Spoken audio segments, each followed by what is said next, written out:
YouTube, a website that allows anyone to upload any video at any time, free of charge with complete creative freedom. Assuming that they have an internet connection and at least any shitty old iPhone, they can express themselves creatively and potentially earn a decent wage doing it. While content can range from pretty great to fucking terrible mutants spitting into the microphone and babbling on like a goblin to the point where you can smell their breath through the fucking screen, one thing which is for sure is that YouTube is a machine of hate, which is not necessarily a bad thing, as many of my favorite channels center around criticism and have that naughty word involved in their channel's branding, but as of recent I have found that much of this criticism and hate is unwarranted and is always directed towards one person. There are a number of targets that get bashed on our lovely little website, being the target of hundreds of videos ranging drastically in quality, and I find that a lot of the time the people receiving this criticism don't deserve all of the hate that they get, and in some cases they really don't deserve any of it.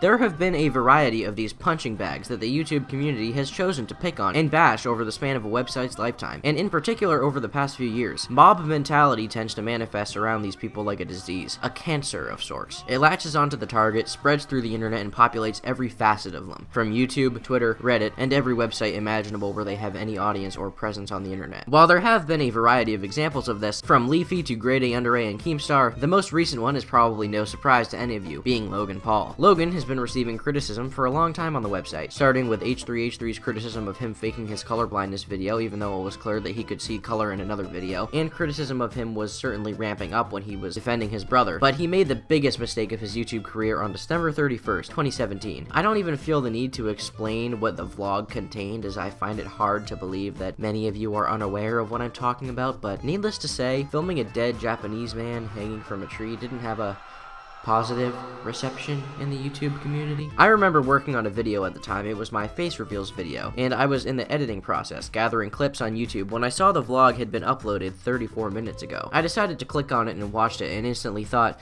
oh, this is going to be a shitstorm. I even considered making a video about the topic, but I didn't really want to bend my knee to trending topics, and I was already in the middle of editing another video at the time, so I passed it off. Probably one of the biggest mistakes I've ever made over the course of my time making videos. An hour later, my Twitter timeline was filled with nothing but people criticizing Logan Paul because he filmed a dead body. 3 hours later, Kavos' video on the topic was out, which eventually reached 18 million views, and the next day, literally every video in my subscriptions was about the same thing, repeating the same points with the same personality and the same style and the same 30 mid-roll ads. And I just sort of sat there in my computer chair, eating my chips and sipping my Coke, thinking, why? Granted, what Logan did was stupid and wrong. I do not support filming and making money off of dead bodies, but at the end of the day, there are a lot of issues with the criticism that he received. I won't argue that he didn't deserve hate, because he definitely did. Good old Logan made a massive mistake on a platform of 15 million subscribers. With an audience that big, he represents the YouTube community in many ways, and basically taking a selfie with a dead man who has recently committed suicide and mocking him is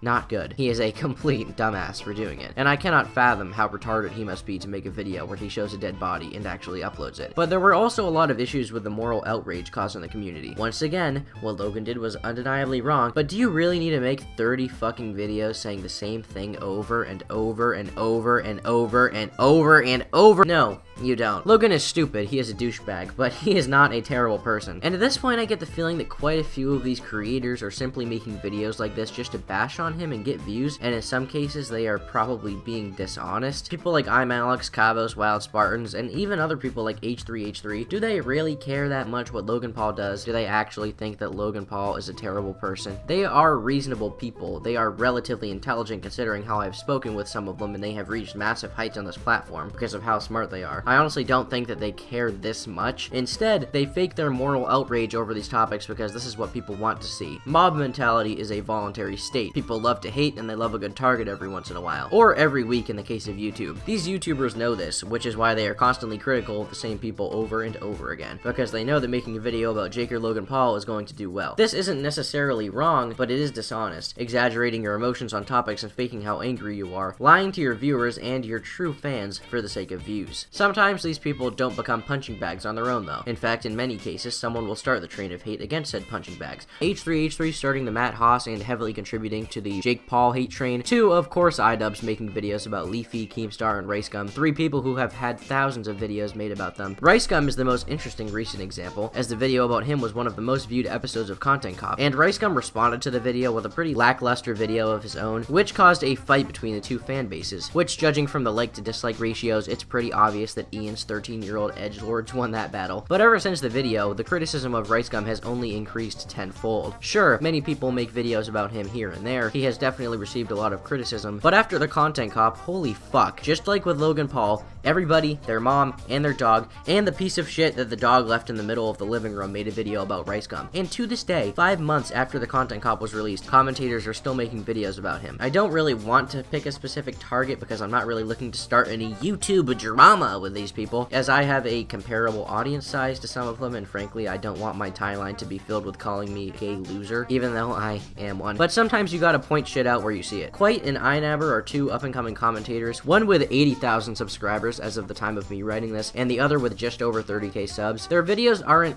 awful per se, they are pretty competent, even if iNabber sounds like a robot a lot of the time and Quite makes somewhat repetitive videos, but whatever, not here to pick apart their videos, not now at least. Rather, the issue I have is that every move that RiceGum makes, they seem to make a video about him, making sure to put Content Cop or iDubbbz in the title so that they can leech off of the popularity of iDubbbz. Obviously, there is nothing inherently wrong with making a video about these people, and there isn't an issue with trying to gain relevancy from others. In fact, I encourage criticism towards people like RiceGum, as he is an asshole and he deserves a lot of criticism, but like, just make a video about someone else for once. Making a video about the same person with the same criticism is not entertaining and it doesn't make for good content. The only thing it makes for is views and ad revenue. Like, Quite can make good content. The first video he made about Content Cop was pretty interesting and I enjoyed it, but once he realized that he could get the same amount of views for less effort, he started heavily decreasing the quality of his videos. He went from a nicely edited video essay style to standing in front of a green screen and rambling on about inane topics, repeating himself at least 3 times in each video. Like I said before, it's not terrible, it's just nothing special, barely passable, I would say. The thing that annoys me the most is that he's polluting my recommended feed, which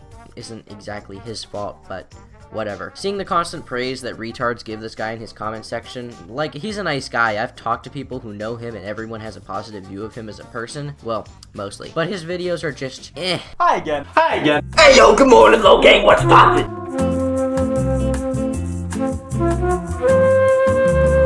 Now, Quite's content is bad, yes, but it's nothing fucking awful, like many would have you think. It just has a lot of issues, really, nothing that you would make a 40-minute video over, saying that he made lean and whining about Patreon rewards. Probably 3 of you will understand that joke. Good job, proud of you. Tweet at me if you got the joke. Can we not show my face anymore? So his content is not that bad, but at the same time, all it really does is contribute to the unnecessary hate train, lengthening the amount of time where these people get lambasted for the most petty shit in the world. At some point, you just have to step back and think about it for a little bit. Is it really that bad? Do you really care that much? Because I don't at all, and I find it fucking appalling that these people continue to pollute the algorithm, making the same exact video 3 times a week, and people continue to click on it and settle for the most mediocre shit possible. The mob mentality on this website is pretty terrible at this point, and I hate to say it, but Keemstar has a nice point about the majority of YouTube's audience being mentally challenged sheep who do nothing but follow the popular opinion of larger YouTubers like iDubbbz. Granted, I agree with Ian a lot of the time as well, but you have to formulate your own views on something instead of blindly following whoever is the head of the hate bandwagon at this point. People like Tana Mojo are still getting videos made about them to this day over the same topics, and for what reason exactly? Because they made a video about sex? Oh my god, you fucking monster! The outrage is pretty terrible right now, and I understand that making videos that are entertaining is the goal of making content, but your criticism also has to hold up, and it certainly seems like in many cases the people making these videos either don't give a shit or only make videos about these creators to leech off of topics without having any real care for the situation. A lot of the people contributing to this bandwagon of hate do not take into account the effect that their videos have on their targets. They don't care about their topics. Their constant moralizing has nothing to do with the actual motive for making the video. The only reason that they make videos about these people is to be a leech and ride off of the success of more popular creators to prop up their own content, which is infinitely more mediocre and lazy than a lot of the people that they criticize. One of the YouTubers who has been in the spotlight of the commentary genre in the past year or so is Onision, someone who has been fading into irrelevance in the past 3 years or so, with the only 3 channels that keep his channel alive being Quite, I'm Alex, and Wild Spartans, who constantly make videos about him when they have nothing else to talk about, which is basically once a week. Hundreds of videos have been made about Onision in the past year alone, scrutinizing every single action that he makes and reeling in millions upon millions of views. I won't go into every single one of these videos because frankly I don't have the time to do it and it would probably be boring as hell, potentially more boring than these people's videos, but it goes without saying that the videos are pretty unnecessary. Onision used to be one of the biggest creators on this godforsaken platform, but now each and every one of his channels are completely dead. Poor Onision. Not really, he deserves it. Keep in mind, I do not like Ricegum, Tanamojo, Lele Pons, Onision, or any of the people who are constantly beat on in these videos, but at a certain point you have to stop. Sure, they are all douchebags, sure, some of them are probably bad people with a questionable level of maturity and intelligence with many of them, but is it really necessary to make 10 videos about them on one channel? Is it needed to constantly shit on them over and over and over, watching their every move, waiting for them to make one little mistake, and in the end, just giving them more publicity? No. Not at all. This is mirrored in real life with people like Donald Trump, with people constantly freaking out about every word he says because he calls South American countries shitholes, but in the end, it works in their benefit. The news is constantly covering them so they receive more opponents and thousands of supporters every day, and they love it. They love all the attention they get, people never stop talking about them for even a second, and Logan Paul, Jake Paul, Lele Pons, and Onision, and any of these punching bags know that it's working for them, and they love it. They love the numbers, they love the money, they love the Lamborghinis, the houses, the copious amounts of cocaine that they buy with that money, so go ahead, make your videos about how Tanamojo is an awful person, or how Lele Pons isn't funny, or about how Onision said something mean in a video that got 60,000 views. But just know that in the end, you're letting them win. It really is true that any publicity is good publicity for them. But let's be honest, you want them to win, because without them, your channel wouldn't be half as popular as it is now. I've been Turkey Tom, and thanks for watching.